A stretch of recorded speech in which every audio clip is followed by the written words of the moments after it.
Hello everyone, आप सब कैसे हैं। मैं उम्मीद करता हूं कि बहुत अच्छे होंगे और अपनी पढ़ाई को बहुत अच्छे से कर रहे होंगे। मैं Akash Kumar Budhana ICT virtual classroom में आपका बहुत बहुत स्वागत करता हूं मेरे प्यारे बच्चों। जैसे आपको बताया मेरे प्यारे बच्चों, बेसिकली हमारी आपका जो है 12th क्लास है, ह्यूमन ज्योग्राफी हम लोग देख रहे हैं। चैप्टर नंबर 2 हम लोग आज आपका प्रारंभ करने जा रहे हैं और सेकेंड चैप्टर के अंतर्गत जो है आपको क्लियर होना चाहिए कि हम सेकेंड चैप्टर में जो है प्रवास को पढ़ रहे हैं। प्रवास मतलब लोगों का आना जाना, और इस चैप्टर को आप जो है फिलहाल बहुत अच्छे से समझ सकते हैं। तो पहले हम प्रवास के प्रकार पढ़ेंगे, फिर उसके कारण पढ़ेंगे, फिर उसके परिमाण पढ़ेंगे कि भाई आखिर में जो प्रवास है वो है क्या, और फिर प्रवास हो क्यों रहा है। क्लियर है? कारण क्या है प्रवास होने का। इन सारी चीजों को हम लोग आपका चैप्टर में आपका एक एक करके इनको पढ़ेंगे और समझेंगे और देखेंगे कि आखिर में प्रवास क्यों हो रहा है। क्लियर हो गया? छत्तीसगढ़ के भिलाई में, छत्तीसगढ़ है, ठीक। तो सबसे पहले आप मैप में एक बार आप छत्तीसगढ़ को देख लीजिए। क्लियर है? अगर आप थोड़ा सा मैप में छत्तीसगढ़ को देखेंगे तो यहाँ आपको छत्तीसगढ़ की लोकेशन मिल जाएगी। ये नीचे नहीं मिलेगी, छत्तीसगढ़ का नीचे आपका टच नहीं होता, कुछ इस तरीके से। बिहार वाला जो आपका रीजन है थोड़ा सा, वहां अगर आप इसको देखोगे तो क्लियर हो जाएगा छत्तीसगढ़ कहाँ है। बहरहाल आप एक बार मैप में जरूर देख लीजिएगा, ठीक। छत्तीसगढ़ में एक भिलाई जगह है और यहाँ पर एक लोहा इस्पात का केंद्र है, बहुत बड़ी फैक्ट्री है। इसको एक अभियंता, अभियंता मतलब समझते हो, जेई के रूप में कार्यरत राम बाबू का जन्म बिहार के भोजपुर जिले में हुआ। एक व्यक्ति है राम बाबू, उनका जन्म कहाँ हुआ है? भोजपुर का, बिहार का डिस्ट्रिक्ट है भोजपुर, छोटे से गांव में हुआ। 12 वर्ष की आरंभिक आयु में माध्यमिक स्तर का अध्ययन पूरा करने के लिए वह निकटवर्ती कस्बा आरा, आरा भी जिला है बिहार का एक, आरा क्या है? डिस्ट्रिक्ट है, वहां चले गए और अपनी सारी अभियांत्रिकी यानी कि इंजीनियरिंग की डिग्री को लेकर झारखंड में स्थित सदरी गया और बाद में भिलाई में नौकरी मिल गई, जहां पिछले 31 साल से रह रहे हैं। उनके माता पिता अशिक्षित हैं, यानी कि पढ़े लिखे नहीं हैं। उनकी आजीविका का एकमात्र स्रोत कृषि से उत्पन्न होने वाली अल्प आय है। यानी कि जो इंजीनियर साहब है, क्या नाम है आपका इंजीनियर साहब का? तो राम बाबू। तो राम बाबू के माता पिता की जो इनकम का बेसिक फंडामेंटल है वो क्या है? एग्रीकल्चर। यानी कि राम बाबू के माता पिता की जो आय है वो कहां से आती है? एग्रीकल्चर से। राम बाबू के 3 बच्चे हैं जिन्हें उनकी माध्यमिक स्तर पर शिक्षा भिलाई में प्राप्त और फिर उच्च स्तर के लिए विभिन्न स्थानों पर किया गया।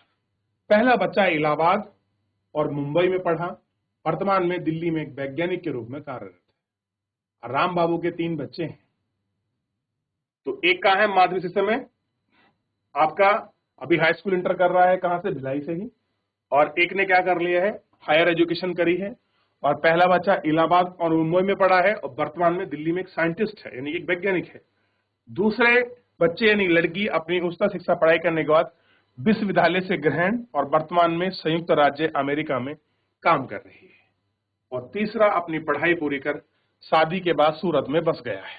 तो अब राम बाबू के तीनों बच्चे सेटल है। उसके देखिए, तो पहले माता पिता थे उनके अनपढ़ थे, उन्होंने राम बाबू को पढ़ाया।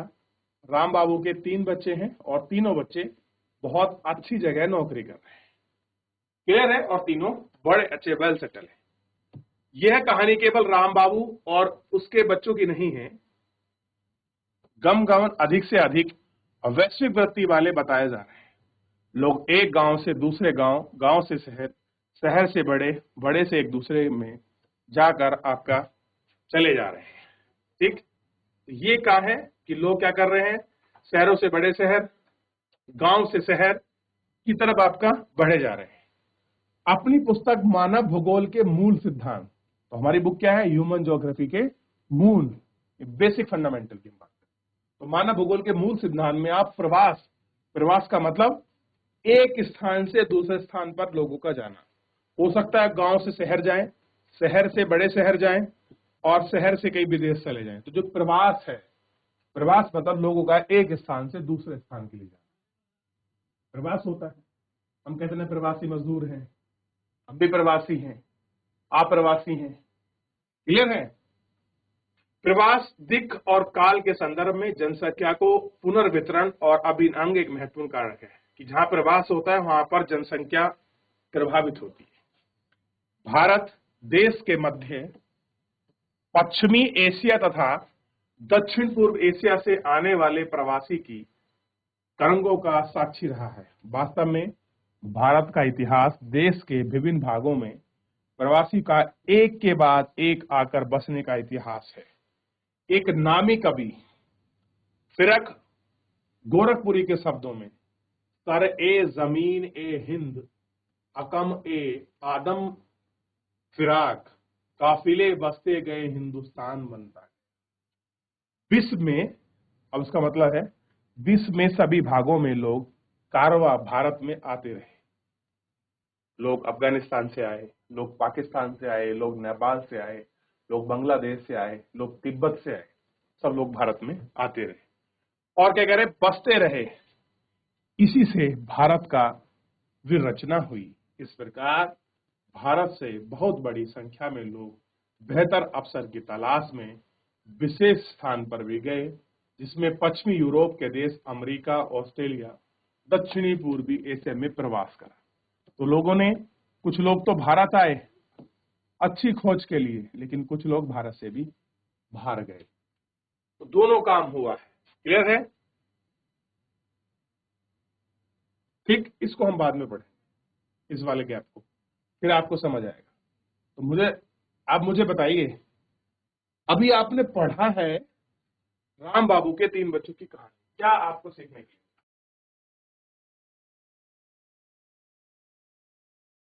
देख लिया? तो राम बाबू के बच्चे एक बेहतर अवसर की तलाश में एक स्थान से दूसरे स्थान गए। क्या गए? दूसरे स्थान।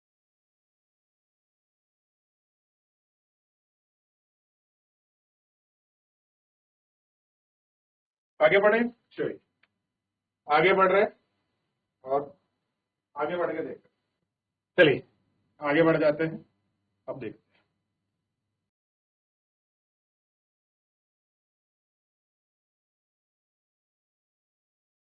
आप भारत में जनगणना से पहले ही परिचित हैं। इसमें देश में प्रवास के संबंध में सूचना होती है। प्रवास में, वास्तव में प्रवास को 1881 में भारत की प्रथम संचालित जनगणना से ही दर्ज करना आरंभ किया गया। कब किया गया? प्रथम ही जो आपकी जनगणना है उनसे ही संचालित करना प्रारंभ किया गया।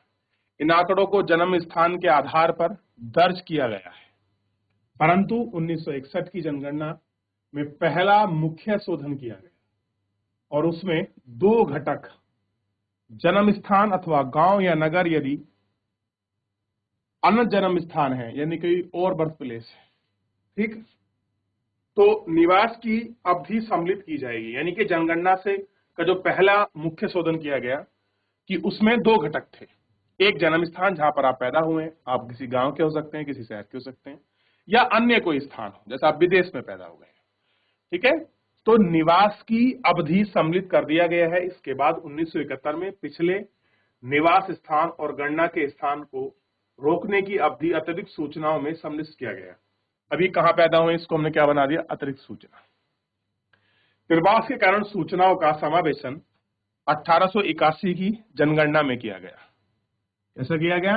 1981 की जो जनगणना है उसमें किया गया, जिसका क्रमिक जनगणना में संशोधन किया गया। ठीक, जनगणना में प्रवास पर निम्नलिखित प्रश्न पूछे गए। प्रवास मतलब कुछ प्रश्न पूछे गए। अगर हम जनगणना कर रहे हैं प्रवेश उसकी, आपका प्रवास की, और ये जनगणना कब हो रही है? 1981 में।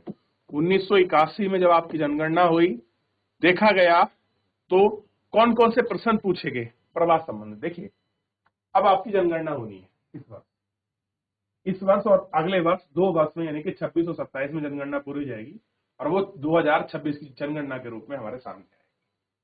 अब जनगणना होगी तो वो आपसे कुछ प्रश्न पूछेंगे। पहला, आपके परिवार में कितने लोग हैं?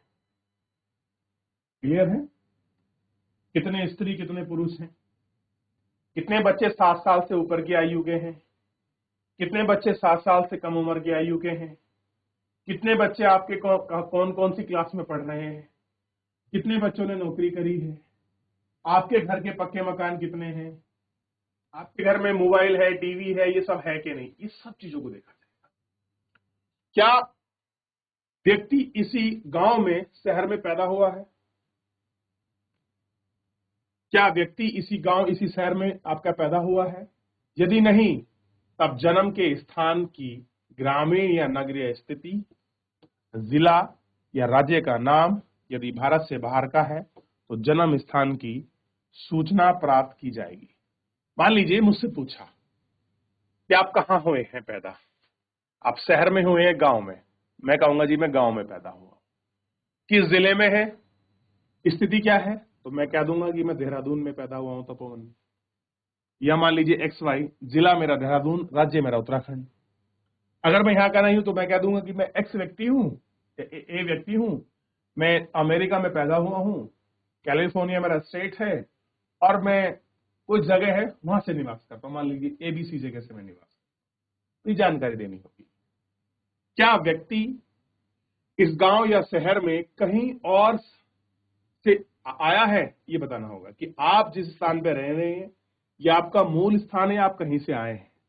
हाँ, तब आपको निवास के पूर्व से स्तर, ग्रामीण या शहर, जिले का, राज्य का नाम बताना होगा।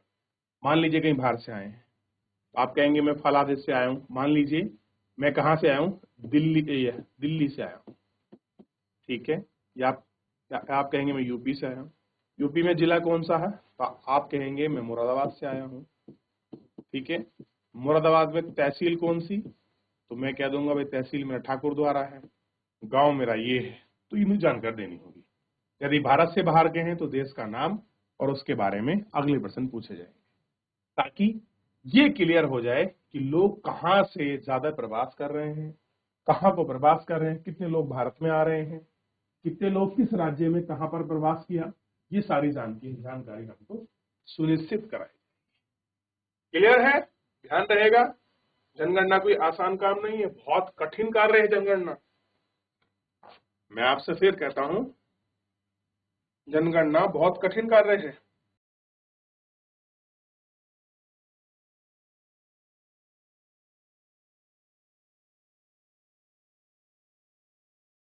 चलिए आगे बढ़े। हो गया? चलिए,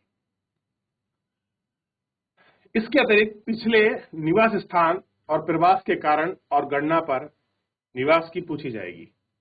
बात क्या करेंगे? आपसे पूछेंगे, जानकारी होगी। जानकारी होगी तो आपको जानकारी देनी होगी कि भाई आपका पिछला निवास क्या है, प्रवास के कारण क्या है, आप शिक्षा के लिए आप दूसरे स्थान से हट गए, आप रोजगार के लिए गए, हेल्थ के लिए गए, या आप क्यों आगे बस गए, ठीक। और निवास की जो अवधि है वो भी पूछी जाएगी। भारत की जनगणना में प्रवास की गणना 2 आधार पर की जाती है। किसके आधार पर? 2 आधार पर। ये सारे क्वेश्चन ध्यान रखना है। प्रवास की गणना 2 आधार पर, इंपोर्टेंट करके चलिए। पहला है जन्म और दूसरा है निवास। तो जन्म का स्थान और दूसरा क्या है? निवास का स्थान। ये भारत की जनगणना के प्रवास के 2 मुख्य आधार हैं। और ये क्वेश्चन अक्सर आपको 1 नंबर में लिखने के लिए मिलेगा या ऑप्शन में मिलेगा। तो यदि जन्म का स्थान गणना के स्थान से भिन्न है, मान लीजिए फिलहाल आप देहरादून में रह रहे हैं और जन्म हुआ है कहीं बाहर, इसे जीवन यापन प्रवासी के नाम से जाना जाता है। आप रह रहे हो दिल्ली में और रहने वाले उत्तराखंड के हो, किसके लिए पढ़े हुए? केवल नौकरी करने के लिए रह रहे हो, तो किसमें काउंट होगा? जीवन यापन प्रवास के नाम से। यदि निवास का पिछला स्थान गणना के स्थान से भिन्न है तो इसे निवास के पिछले स्थान पर प्रवासी के रूप में जाना जाएगा। कैसे? निवास का जो पिछला स्थान है गणना के स्थान से भिन्न है, बिल्कुल भिन्न है। अब दिल्ली हो, उत्तराखंड के रह रहे हो दिल्ली में, तो बिल्कुल यहां के हो, रहे यहां रहे हो, तो स्थान तो कैसा है? अलग अलग है, ठीक। तो इसे प्रवासी माना जाएगा। तो आप क्या हो? आप दिल्ली में प्रवासी हो। किसके? उत्तराखंड के। या दिल्ली के प्रवासी हो आए कहां से हो, किसी भी स्टेट से हो, आप यूपी से आए हैं, बिहार से आए हैं, छत्तीसगढ़ से आए हैं, किसी भी राज्य किसी भी स्थान से, मेरा कोई स्पेसिफिक बताने का मतलब नहीं है, समझाने का मतलब है। क्लियर है कि हम समझे मुद्दे को? क्लियर है? तो आप क्या हो गए, प्रवासी। और यही अगर आपका विदेश में होते तो कहां होते, भारत के प्रवासी होते। क्लियर हो गया? अब देखिए 2011 की जनगणना के अनुसार देश के 121 करोड़ लोगों में से 45.6 करोड़ यानी कि 37% ऐसे प्रवासियों की संख्या थी जो निवास स्थान के पिछले स्थान के संदर्भ में थे। सोचिए, ऐसे लोग जो मूल स्थान से अलग रह रहे हैं, जो पिछले स्थान के संदर्भ में थे, निवास के पिछले स्थान के संदर्भ में यह संख्या 31.5 करोड़ यानी कि 31%। सोच के देखिए, बड़ी लार्ज स्केल में क्या है आपका प्रवास है। आप प्रवास को कोई छोटा मुद्दा ना माने, कारण बहुत सारे हो सकते हैं। क्लियर हो गया? अब देखिए, अब बात करेंगे प्रवास की धारा। धारा किस धारा में है, क्या दिशा है, इसको थोड़ा सा।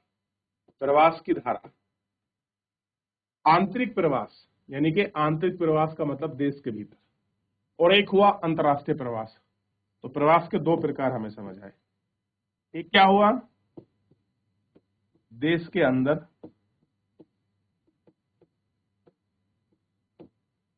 दूसरा क्या हुआ,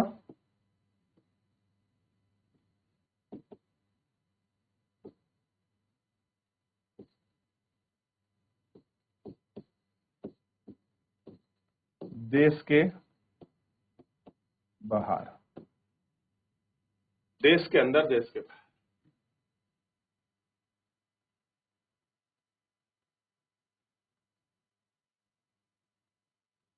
देख लिया?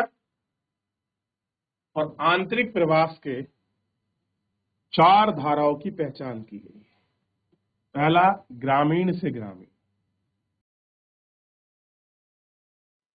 यानी कि बहुत सा प्रवसन जो है वो गांव से गांव हो रहा है। और दूसरा, ग्रामीण से नगर यानी कि गांव से शहर। और तीसरा, नगर से नगर। और चौथा, नगर से ग्रामीण।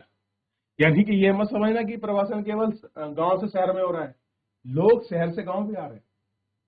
जैसे कोविड की स्थिति में कितने लोग वापस नहीं गए, बचा खुचा ये एनर्जी जो आपका संकट है, लोग जाना नहीं चाह रहे वापस, अब कह रहे कुछ अपने ही करेंगे, कुछ अपने यहाँ मूल स्थान पर रहेंगे।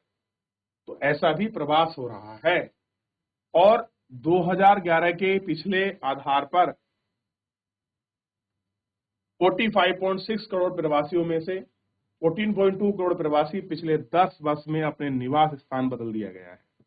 और इतने करोड़ के अंतर्गत प्रवासी हैं, इसी में स्त्री पुरुष प्रमुख है, और अधिकांश विवाह उपरांत प्रवासी हैं, कुछ शादी के बाद प्रवासी हैं। तो प्रवासी के प्रकार आपको अलग अलग इसमें देखने के लिए मिलेंगे। क्लियर है? तो ये आपको प्रवास की धारा थोड़ी सी क्लियर होनी चाहिए। ठीक है, चलिए, ध्यान रहेगा इतना। एक बार थोड़ा सा इसको गौर कर पढ़िए, गौर कर आप इसका विचार करिए। फिलहाल मेरे प्यारे बच्चों, आज के इस लेक्चर में इतना ही, मिलेंगे नेक्स्ट लेक्चर में। धन्यवाद।